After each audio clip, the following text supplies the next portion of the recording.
தமிழக அரசியலில் நடப்பாண்டு நடந்து முடிந்த தேர்தலில் விஜய் தலைமையிலான தமிழக வெற்றிக் கழகம் ஆட்சி அமைக்க முயற்சிக்கும் சூழலில் அதிமுக எம்எல்ஏக்கள் புதுச்சேரி ரெசார்ட்டில் தங்கியுள்ளது 2017ஆம் ஆண்டு கூவத்தூர் சம்பவத்தை நினைவுபடுத்துவதாக அமைந்துள்ளது. பரபரப்புக்கு பஞ்சம் இல்லாமல் நாளுக்கு நாள் யாரும் எதிர்பாரா சம்பவங்கள் எல்லாம் தமிழக அரசியலில் நடந்து வரும் சூழலில் யார் ஆட்சி அமைக்கப் போகிறார் என்ற எதிர்பார்ப்பு அதிகரித்துள்ளது.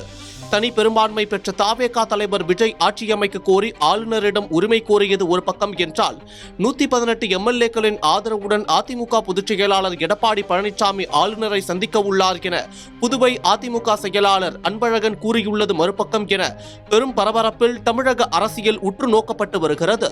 மேலும் அதிமுக திமுக கூட்டணி அமைய போவதாக பேச்சுகள் பேசப்படுவதும் அதிக கவனம் பெற்றது. இருப்பினும் திமுக தலைவர் மு.க. ஸ்டாலின் விஜய் தலைமையில் அமையவுள்ள ஆட்சிக்கு இடையூறு ஏற்படுத்த மாட்டோம் என கூறியிருக்கிறார்.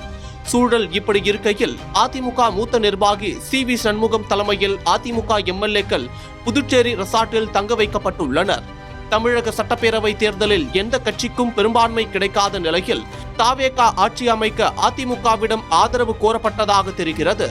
தாவேகாவிற்கு ஆதரவளிக்க அதிமுக தயாராக இருந்ததாக கூறப்பட்ட நிலையில் காங்கிரஸ் ஆதரவு தெரிவித்ததை அடுத்து களம் மாறியது.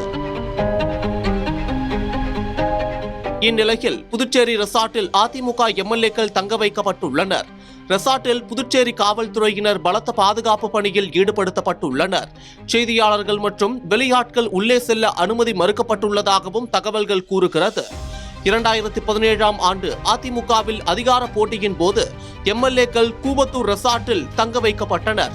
தற்போதும் அதே போன்ற ஒரு அரசியல் சூழல் உருவாகியுள்ளதா என்றும் விமர்சிக்கப்படுகிறது. இதேபோல் 2017ஆம் ஆண்டு ஆகஸ்ட் மாதம் டிடிவி தினகரன் ஆதரவு எம்எல்ஏக்கள் 18 பேர் புதுச்சேரி ரெசார்ட்டில் தங்கியதும் குறிப்பிடத்தக்கது. இந்த அரசியல் நகர்வுகளால் தமிழகத்தில் அடுத்ததாக ஆட்சி அமைப்பது யார் என்பது குறித்த எதிர்பார்ப்பு அதிகரித்துள்ளது.